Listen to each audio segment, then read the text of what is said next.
Alors bonjour, dans la capsule aujourd'hui, on va regarder encore une fois les miroirs courbes, mais cette fois-ci, on va plutôt essayer de trouver une équation ou une façon mathématique de représenter les choses, afin de nous éviter de toujours avoir à passer par les rayons de lumière, les rayons principaux.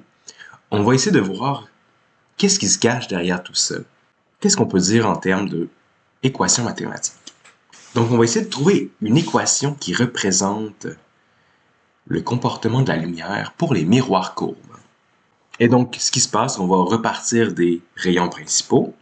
On va regarder où se forme l'image. Donc, je viens d'en tracer deux ici. Celui qui arrive parallèle à l'axe optique et qui revient par le foyer. Et le deuxième qui passe par le centre de courbure et qui revient sur lui-même, donc qui reste dans cette orientation-là. Il y en aurait un troisième qui partirait vers le foyer et qui reviendrait parallèle. Mais peu importe, ils vont se croiser en un même point. Le point est celui-ci.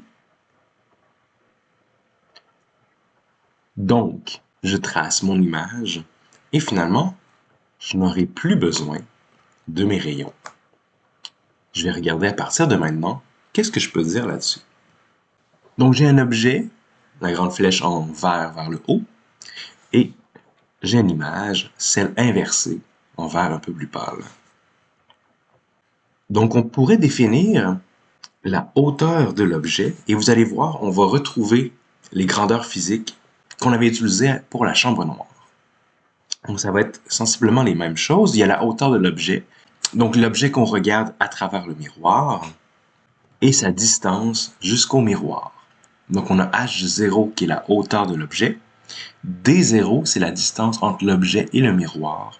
Alors que pour la chambre noire, c'était la distance entre l'objet et l'ouverture de la chambre noire. Ici, DO, c'est entre l'objet et le miroir. Alors, je vais pouvoir faire la même chose pour l'image. Je vais définir sa hauteur, HI, parfois plus petite, mais ça pourrait être une valeur plus grande que HO. Ici, ça semble plus petit.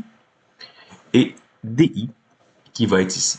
Vous voyez, c'est un peu similaire, donc on parle de hauteur et de distance pour l'objet et pour l'image. Donc si je mets un O, c'est objet, I, c'est image. Donc n'oubliez pas, l'objet, c'est vraiment la chose réelle, physique qu'on regarde, l'objet matériel. Et l'image, c'est afin de comprendre qu'est-ce qu'on va voir quand on va regarder à travers le miroir. Donc on voit quelque chose d'inversé. Et petit rappel, c'est une image réelle ici. Donc on va pouvoir la regarder sur un mur, sur un écran qu'on avait appelé. Donc ici, on a les mêmes grandeurs physiques que la chambre noire, mais quelque chose de différent qui se rajoute pour notre miroir, c'est ceci. F, qu'on avait appelé donc la distance focale. On aura besoin de ça qui est nouveau pour le miroir. C'est donc la distance entre le foyer et le miroir. Et on va voir comment ces grandeurs-là sont reliées entre elles. On se rappelle aussi, on pouvait définir le rayon de courbure. C'est entre le centre de mon cercle, ou le centre du miroir sphérique, et le miroir. Et on avait dit que la distance focale, c'était simplement la moitié du rayon de courbure. Donc, beaucoup de choses ici sur mon schéma. Donc, essayez de juste démêler les choses. HO, HI, c'est vraiment la hauteur de l'objet, donc c'est vraiment la forme de l'objet. Et les D, c'est la distance entre l'objet et le miroir. Et ensuite, il y a le F qui est important aussi, qui va caractériser à quel point mon miroir, en fait, est courbé. Plus il est courbé, plus le F va être petit, alors que s'il est pratiquement plat, ça va être un F très très grand. Donc je résume ici les grandeurs physiques importantes. Et votre but, ça va être de travailler toutes dans les mêmes unités. Donc il n'y aura pas de contrainte de travailler en mètres ou en centimètres, mais l'important, c'est de travailler toutes de la même façon. Donc si vous choisissez de travailler en centimètres, mettez toutes vos valeurs en centimètres. Alors que si vous travaillez en mètres, mettez toutes vos valeurs en mètres. Ça sera souvent un de ces deux choix que vous aurez à faire. Voici la relation 1 divisé par la distance de l'image plus 1 divisé par la distance de l'objet égale à 1 sur la valeur de la distance focale. Ça vous rappelle peut-être des formes d'équations avec les résistances dans les cours de physique électrique. Donc, Ça vient de la géométrie, des rayons, tout ça. Donc, vous avez ici l'équation très importante qu'on va utiliser souvent dans le chapitre 6 et le chapitre 7. Et cette équation-là est aussi vraie pour les miroirs courbes. Ça va nous donner le grandissement, le M. Donc, ceci, ça fonctionne encore. Le HI divisé par le HO est égal à moins DI sur DO. Donc, encore valide. Le M, ça représente la même chose. Si M est de 3, ça veut dire que l'image est 3 fois plus grande que l'objet. Si M est moins une demi, ça veut dire que l'image est la moitié de l'objet. Et le moins nous amène que l'image est inversée. Et ça vient en fonction des distances, des I, des O. Donc c'est la même chose qu'on avait vu. Mais dans tout ça, il va falloir que vous fassiez attention à quelque chose, c'est le signe utilisé. Si vous mettez plus ou moins. Est-ce que DI est positif ou DI est négatif? Est-ce que HI est positif ou est-ce que HI est négatif? Donc vous avez ici la formule et vous avez ici une diapositive très importante pour pouvoir avoir les bonnes réponses. Donc vraiment prenez le temps de noter ça, d'essayer de comprendre qu'est-ce qui est écrit. Parce que des fois les chiffres vont être positifs et des fois ils vont être négatifs. Et il va y avoir certaines règles pour savoir est-ce qu'ils sont positifs ou est-ce qu'ils sont négatifs. Tout d'abord, le F, la distance focale, elle peut être positive ou négative. Et dans quel cas c'est positif? C'est lorsqu'on a un miroir concave. Donc ça va nous dire que le miroir est concave. Ici, c'est un miroir concave. Donc je prendrai la distance focale que j'aurai dans la question. Je la mettrai positive. Alors que si c'est l'inverse, c'est un miroir convexe, l'autre sorte de miroir. Pour dire qu'on n'observera pas les mêmes choses, mathématiquement, ça va nous permettre de prédire qu'est-ce qui se passe. Je vais mettre ici un F négatif. Donc, c'est la différence. Donc, c'est une différence importante afin que l'équation nous prédise bien est-ce que j'ai un miroir concave ou convexe. Il faut cette information-là. Donc, concave, le F est positif. Convexe, le F est négatif. Pour les hauteurs, c'est comme pour la chambre noire. Si jamais c'est vers le haut, on va dire que les valeurs sont positives, alors que si c'est vers le bas, ce qui arrivera quelquefois pour le HI, on va mettre un HI négatif quand l'image est inversée, donc pointe vers le bas. Pour la chambre noire, c'était toujours négatif, mais ici, dans certains cas, on va avoir un HI positif ou, dans d'autres cas, un HI négatif. Donc, si ça pointe vers le bas, HI est négatif. Pour les distances, DI va parfois être négatif. Donc, on choisit de mettre la valeur positive si l'image est réelle. Donc, on essaie de se rappeler qu'est-ce que ça veut dire. On peut aller revoir un peu la capsule où je présente cette notion-là. Donc, si l'image est réelle, donc l'image est formée devant le miroir, c'est le cas ici. L'image est formée par les rayons qui se croisent. L'image est du côté de l'objet. Et l'image peut être observée sur un écran, sur un mur, sur quelque chose. Dans ce cas-là, on met notre DI positif, mais si jamais on a une image virtuelle, donc que l'image est formée derrière le miroir, à ce moment-ci, faites attention, vous devez mettre un DI négatif. C'était ce cas-ci-là avec mon schéma que j'avais fait dans la capsule précédente. Donc si on a l'impression que l'image est de l'autre côté du miroir, on avait appelé ça une image virtuelle. Et si vous voyez bien tous les cas dans votre tête, à chaque fois qu'une image est virtuelle, elle est droite. À chaque fois qu'elle est réelle, elle est inversée. Donc, si vous ne faites pas d'erreur, si vous voyez un DI négatif, le HI devrait être positif et vice-versa. Donc, 3 petites choses à prendre en note puisqu'on veut pouvoir utiliser l'équation, mais aussi obtenir les bonnes réponses. Donc, c'est les 2 petites choses à mettre ensemble. Et on va regarder ça dans un problème. Donc, on a un miroir convergent qui a une distance focale de 5 cm. Si on place un objet de 4 cm de haut à une distance de 30 cm du miroir, on cherche 3 choses. À quelle distance du miroir se trouve l'image, quelle est la hauteur de l'image et quel est le grandissement. Donc je vais venir jouer avec pas mal toutes les équations. Et vous voyez dans la mise en contexte, il y a quand même plusieurs, on a 3 valeurs de distance, de hauteur, quelque chose, donc 3 valeurs avec des centimètres. Donc, c'est aussi important de bien identifier qu'est-ce qui est quoi. Donc, c'est ce que je vais faire au début. Je vais bien identifier les chiffres représentent quoi, puisque j'ai ces équations-là. 1 sur DI plus 1 sur DO. Vous pouvez inverser les deux. Là. Ça peut être 1 sur DO plus 1 sur DI, c'est la même chose mathématique. Est égal à 1 sur F. Et on avait aussi M, qu'on avait appelé le grandissement. Ça se calcule comme ça, HI sur HO, ou c'est aussi égal à moins DI. C'est égal à ces deux choses-là. Donc, des fois, je vais prendre le temps de calculer ceci, je vais trouver quelque chose que je ne connais pas ici, ou je vais calculer directement le M que je cherche.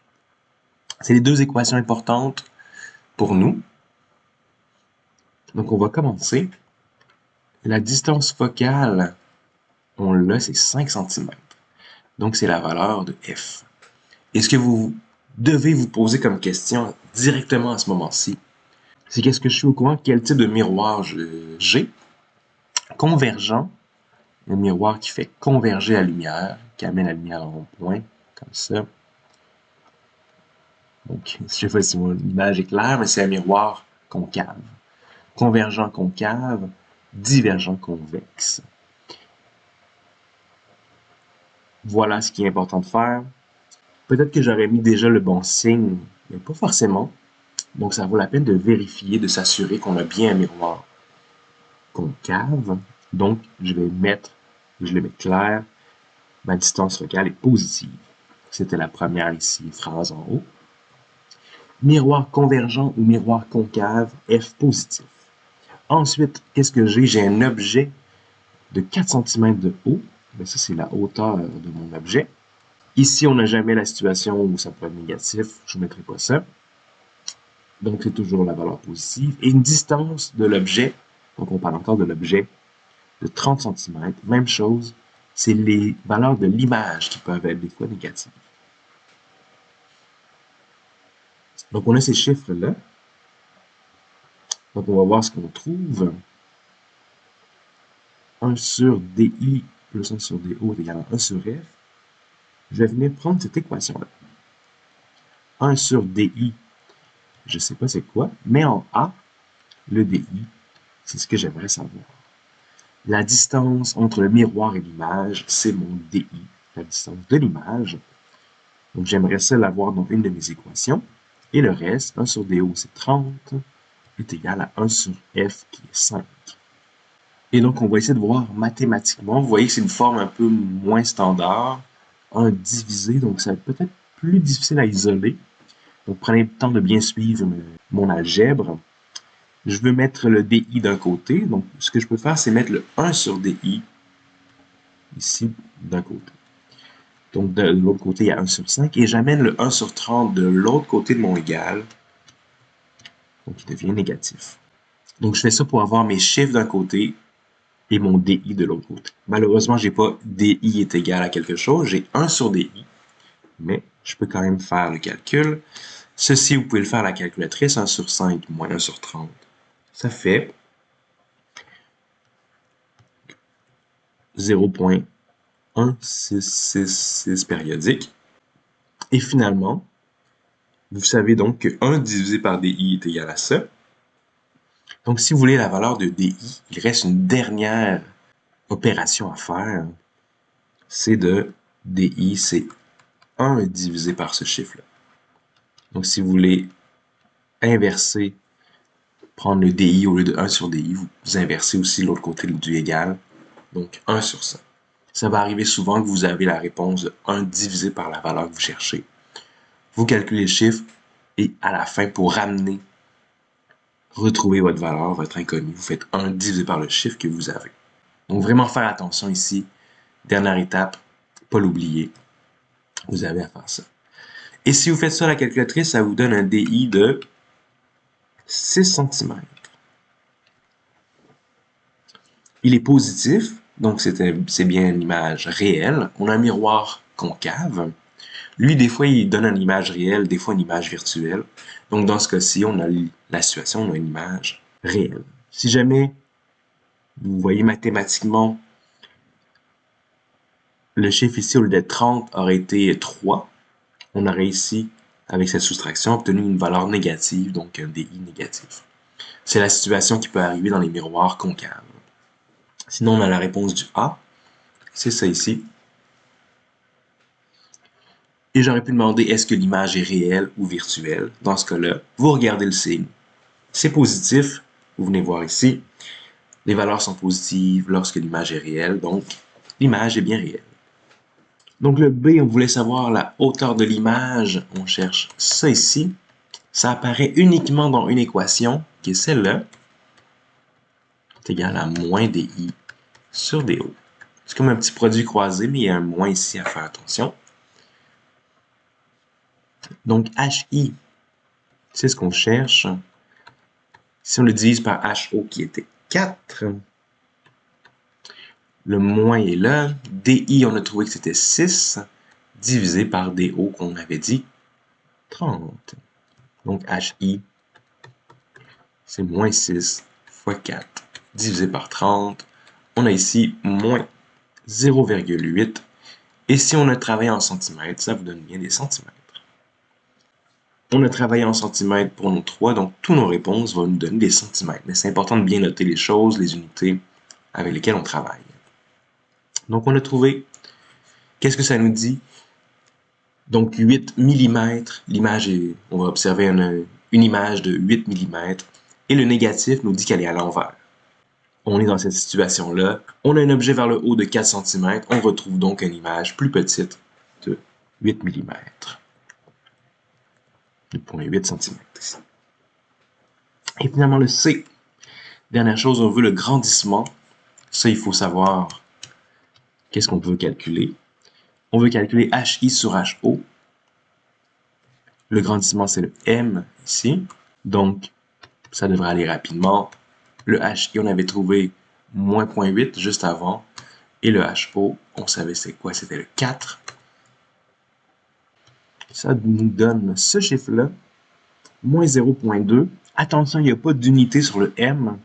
C'est la seule grandeur ici qui n'a pas d'unité, donc il faut faire attention. On peut en mettre ici après. Ça nous dit que 0,2, ça représente 20%, donc l'image est 20% de mon objet. Négatif, ça nous rappelle que c'est bien à l'envers. Donc voilà comment on peut résoudre ce genre de problème, bien identifier vos variables. Vous pouvez toujours vous vérifier, surtout s'il y a de l'algèbre dont vous êtes moins certain. Vous avez trouvé ça ici. Ensuite, vous pouvez calculer 1 sur DI, ce que vous avez trouvé, plus 1 sur DO. Vérifiez que ce chiffre-là est bien égal à 1 sur F. C'est toujours une bonne idée, si vous avez le temps en examen, de reprendre votre variable que vous avez trouvée, de reprendre la valeur que vous avez trouvée, de la remettre dans l'équation pour s'assurer que c'est bien égal tout ça. Vérifiez l'égalité. Si c'est vrai, vous n'avez pas fait d'erreur d'algèbre. Si vous voyez que ce calcul-là n'est plus égal à 1 sur F, vous avez probablement fait une petite erreur. Donc, prenez le temps de vous revérifier afin d'être sûr que ça fonctionne bien. Dernière question pour aujourd'hui. Un objet est situé à 20 cm d'un miroir convexe. Donc, on vient explorer l'autre type de miroir, voir qu'est-ce qui se passe. Une image virtuelle, aussi autre chose, virtuelle, différente du problème d'avant, se forme derrière le miroir, c'est l'idée de l'image virtuelle, à une distance de 10 cm. On a deux choses à trouver, la distance focale et le rayon de courbure. Je note ici l'équation des miroirs courbes. Rayon de courbure, on va voir en B qu'est-ce qu'on fait pour trouver ça. Mais on a des valeurs. Un objet est situé à 20 cm d'un miroir convexe. Donc, c'est l'objet qui est à 20 cm. Donc, on a la valeur de DO. 20 cm. DO ici. Une image virtuelle se forme derrière le miroir à une distance, donc c'est la distance de l'image de 10 cm. L'image est virtuelle, donc on vient lire ici. Si l'image est réelle, on met positif, mais on la met négative si l'image est virtuelle. Donc, le DI, et c'est là qu'on peut se tromper, il faut prendre le temps de nous-mêmes rajouter le moins. Moins 10 cm. Finalement, c'est tout ce que j'ai besoin, c'est tout ce que je connais. 1 sur DI moins 10 plus 1 sur DO 20 est égal à 1 sur F. Donc 1 sur F est égal, si vous faites le calcul, à moins 0,05. Et finalement, on veut le F, donc la valeur du F qu'on cherche. Moins 0,05, c'est 1 divisé par F, donc je peux prendre l'inverse ici pour trouver la valeur de F. Et si vous faites ceci, ça vous donne moins 20 cm. On a trouvé la distance focale, la valeur de F, et on réalise que c'est négatif. On a un miroir convexe, c'est supposé être négatif. Ici, la distance focale, la première phrase, c'est un miroir convexe, on va avoir F négatif. On l'a trouvé. Donc, on réalise qu'on n'a probablement pas fait d'erreur ici. On a bien F négatif, c'est ce qui était supposé nous donner. Si on avait trouvé un F positif, probablement qu'on aurait fait une erreur. Probablement qu'on aurait oublié ici le moins. Donc, normalement, si on travaille de la bonne façon, on commence de la bonne façon, on devrait déduire les bonnes choses. Finalement, le B, ça c'était le A. Le B, on veut le rayon de courbure. Ça vous demande de retrouver l'équation qui reliait les deux ensemble. Ce qu'on avait vu, c'est que la distance focale se trouve à la moitié du rayon de courbure. Donc, le rayon de courbure, je fais juste x2. Donc, 2 fois la distance focale. Et les signes sont encore les mêmes. Donc, 2 fois moins 20, on a un rayon de courbure de moins 40 cm. Petite équation qu'on avait vue quand j'ai présenté les miroirs courbes, le lien entre la courbure du miroir et la valeur de F. Ça nous permet juste de la réutiliser. Petit calcul relativement rapide. Je fais x2, mais vous devez vous en rappeler quand vous ferez ce genre de problème. Et voilà, c'est terminé. Au revoir.